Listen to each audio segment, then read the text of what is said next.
Selamat datang ke Bali. Kita langsung aja yuk bahas materi kita hari ini. Bab 10 judulnya Seberapa Salah. Dari kutipan buku Catherine Schultz, Being Wrong. Iya, how wrong. Ini fokusnya menarik banget ya, bukan pas bikin salahnya, tapi justru setelah kita sadar, waduh salah nih. Betul. Momen setelahnya itu loh. Nah, sumber kita kutipan bab itu dan misinya nih. Kita mau coba bongkar gimana sih kita bergulat gitu ya, buat ngukur skala kesalahan kita. Apalagi kalau udah menyangkut keyakinan yang kita pegang erat-erat.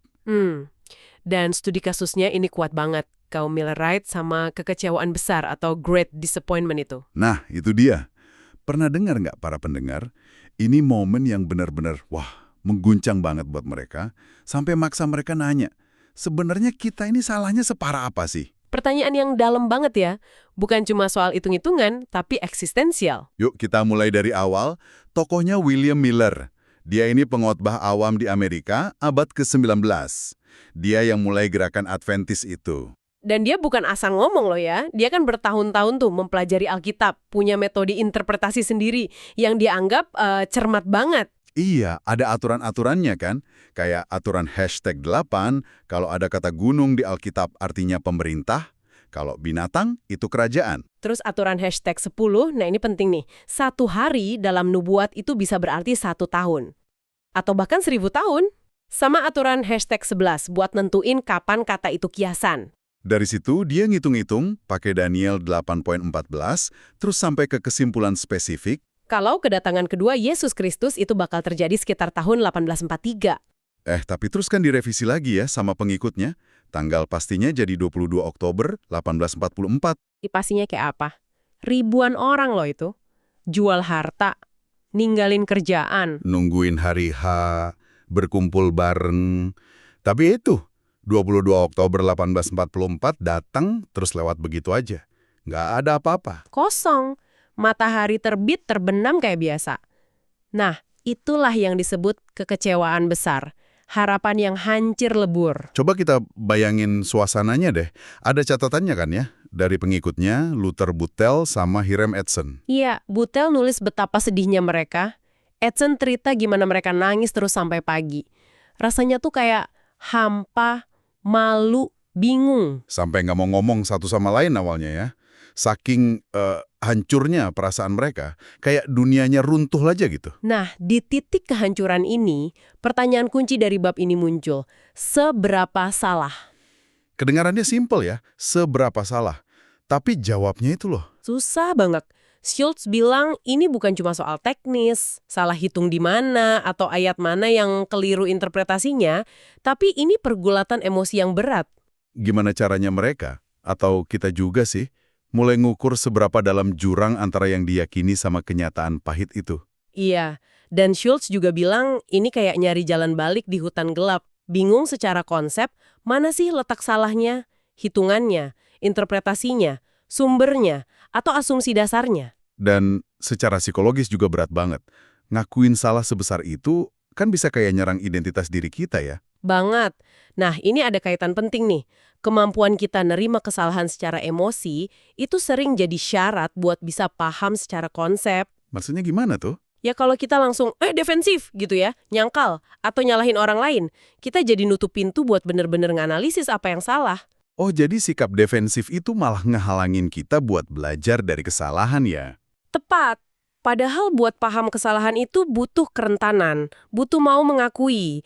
Nah, kaum Millerites ini menarik karena mereka nunjukin semua kemungkinan respon manusia terhadap pertanyaan seberapa salah tadi. Variatif banget ya responsnya, nggak seragam. Iya, macam-macam. Di satu sisi ada yang menyangkal total. Buat mereka yang nggak ada yang salah, ukuran kesalahannya 0. Loh, gimana caranya? Kan jelas-jelas nggak terjadi.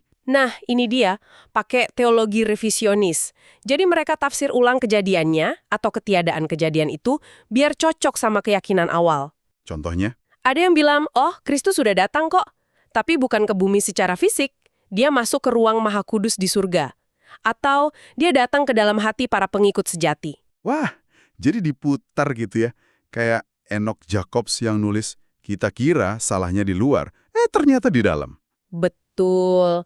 Itu cara cerdik buat bilang bukan ramalannya yang salah, tapi pemahaman kita aja sebelumnya yang kurang pas. Ini contoh klasik buat menghindari rasa sakit karena mengakui kesalahan. Oke, itu satu ujung, penyangkalan total. Terus ujung lainnya gimana? Di ujung lain ada yang menerima. Oke, kita memang salah. Tapi di sini juga tingkatannya beda-beda. Oh ya? Gimana bedanya? Ada yang saking kecewanya, ya udah ninggalin iman Kristen sama sekali. Kecewa sama Tuhan, sama agama. Ada juga yang lebih moderat, mungkin mereka nggak ninggalin Tuhan, tapi ninggalin agama terorganisir. Merasa yang salah itu institusinya atau pemimpinnya, si Miller itu. Tapi mereka tetap punya spiritualitas pribadi. Terus ada lagi yang cuma nolak ajaran spesifik Miller soal tanggalnya aja. Tapi mereka tetap jadi bagian dari gereja Advent yang akhirnya tumbuh dari gerakan itu dengan teologi yang udah disesuaikan tentunya. Nah, ini poin penting. Bahkan saat orang ngaku kita salah, seberapa salah yang diakui itu bisa beda banget. Dan ukuran salah yang diterima ini pengaruhnya besar ya ke depannya. Jelas, ada yang bangun ulang dari awal, ada yang pindah rumah, ada yang ninggalin kota sama sekali.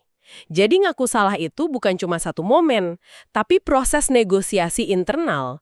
Seberapa jauh kita mau revisi pandangan dunia kita?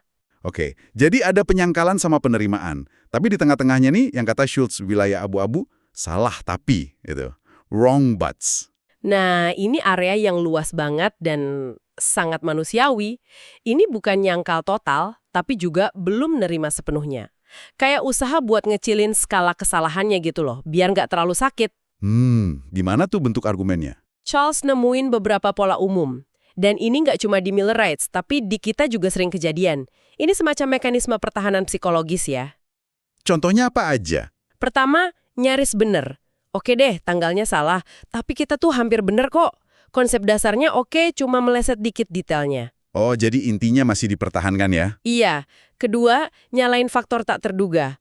Hitungan kita udah pas, tapi mungkin ada sesuatu di luar kendali. Mungkin Tuhan ganti rencana. Jadi tanggung jawabnya dilempar keluar. Terus apa lagi? Ketiga, ini umum banget. Saya bener, cuma belum waktunya. Jadi soal kerangka waktu. Oke, nggak kemarin, tapi bentar lagi pasti kejadian. Ini cuma ditunda. Kayak yang Miller sendiri yakini setelahnya ya, bahwa akhir zaman tetap dekat. Persis. Keempat, gaya yang klasik, bukan salah saya, nyalahin orang lain. Mungkin pengikutnya kurang iman, atau pemimpin lain salah tafsir, atau ada kuasa jahat. Dan yang kelima, ini yang dipakai Miller ya. Iya, yang kelima ini menarik banget. Lebih baik salah daripada diam. Atau kesalahan yang dibenarkan. Miller bilang, walaupun tanggalnya salah, tindakan saya ngingetin dunia tuh bener kok. Itu tugas saya. Mending saya salah ngingetin daripada diam aja terus orang celaka kalau saya bener.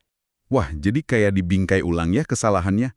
Bukan jadi kegagalan mikir, tapi jadi keberanian moral gitu. Tepat sekali. Ini cara ampuh buat ngatasin disonansi kognitif. Rasa nggak nyaman pas kita punya dua pikiran bentrok. Kayak, saya orang teliti, tapi saya bikin salah hitung fatal. Dengan dikasih narasi baru, alasan, pembenaran. Kesalahan itu jadi kayak bukan kesalahan lagi. Udah berubah jadi, yaitu tadi, tindakan berani, tugas mulia, atau paling nggak, ya bisa dimaklumi lah. Ini konflik antara pengen ngerasa bener sama kenyataan kalau kita salah. Nah, si salah tapi ini jembatannya. Terus si William Miller sendiri gimana? Respon pribadinya setelah gagal total itu. Tadi kan dibilang dia pakai argumen lebih baik salah. Dia beneran ngaku salah nggak sih? Nah, respons Miller ini agak kompleks ya. Kalau dibandingin sama pengikutnya yang langsung revisi teologi atau nyangkal, Miller ini kelihatan lebih terbuka ngaku salah di depan publik. Dia nulis surat gitu kan ya?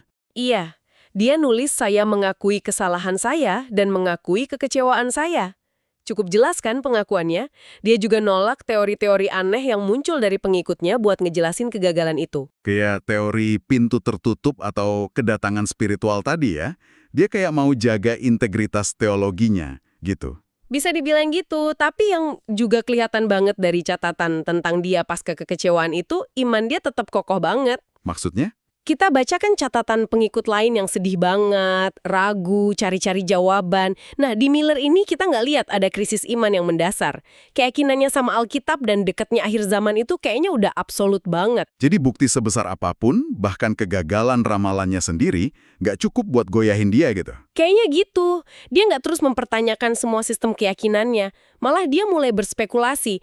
Mungkin Tuhan sengaja nunda biar lebih banyak orang tobat. Wah, jadi kekecewaan besar itu kayak tombol snooze dari Tuhan gitu ya? Bisa jadi kayak gitu ya. Dia tetap kekeh bilang kedatangan kedua itu udah deket banget, cuma tanggalnya aja yang salah. Dia bilang tanda-tanda zaman makin jelas, kita pasti udah deket banget sama kejadiannya. Jadi dia ngaku salah di tanggalnya, tapi nggak mau nanya lebih dalam soal asumsi di baliknya ya. Imannya lebih kuat dari fakta. Kurang lebih begitu. Imannya terbukti lebih kuat dari bukti empiris yang dia hadapi saat itu. Nah, ini kan bawa kita ke refleksi penting ya, buat kita semua. Nggak cuma buat Millerites zaman dulu. Coba deh para pendengar, tarik ini ke pengalaman Anda sendiri. Iya, pas Anda sadar bikin kesalahan, mungkin bukan soal ramalan kiamat ya, tapi sesuatu yang penting lah di kerjaan, hubungan, atau keyakinan pribadi. Gimana biasanya reaksi Anda? Langsung defensif nggak? Cari-cari pembenaran, salah tapi kayak tadi. Nyalahin orang lain atau keadaan. Atau Anda tipe yang bisa langsung, oke saya salah, terus coba dianalisis, atau malah nyangkal aja, berharap hilang sendiri masalahnya? Coba jujur deh sama diri sendiri. Biasanya ada di mana di spektrum respons itu? Pertanyaan seberapa salah ini universal banget emang. Kita semua pasti pernah salah kan? Nah, cara kita jawab pertanyaan ini ke diri sendiri setelah bikin salah besar itu penting banget. Gimana kita ngukur dampaknya, nerima tanggung jawab, terus mutusin. Artinya buat kita. Itu bakal nentuin banget kemampuan kita buat belajar, buat pulih, buat bikin pilihan lebih baik ke depan. Paham pola-pola respons ini, kayak yang kita lihat di Millerites, bisa jadi cermin buat lihat kecenderungan kita sendiri. Jadi intinya nih dari pembahasan kita. Ngukur seberapa salah kita setelah sadar keliru itu langkah penting. Tapi rumit banget dan penuh emosi. Bukan cuma soal mikir doang, ada dinamika psikologis, pertahanan diri, dan macam-macam respons. Dari nyangkal total, pakai rasionalisasi, salah tapi, sampai nerima dengan berbagai konsekuensi. Dan kasus Millerites, setelah kekecewaan besar, itu contoh sejarah yang jelas banget soal pergulatan ini. Betul. Dan sebagai penutup nih, ada satu pemikiran dari analisis Scholz yang mungkin bisa Anda renungkan. Apa tuh? Kalau ngejelasin kesalahan, ngasih narasi atau pembenaran, itu seringkali bikin kesalahan itu jadi terasa bukan kayak kesalahan lagi di pikiran kita. Iya juga ya. Nah, seberapa sering mekanisme pertahanan diri ini yang mungkin enak sesaat buat jaga ego, malah ngehalangin kita buat benar-benar paham seberapa besar sih dampak kesalahan kita? Dan kalau gitu kita jadi kehilangan pelajaran paling berharga dari kesalahan itu ya. Kehilangan kesempatan untuk tumbuh. Bisa jadi sesuatu buat direnungkan lah saat Anda mungkin nanti menghadapi kekecewaan besar versi Anda sendiri.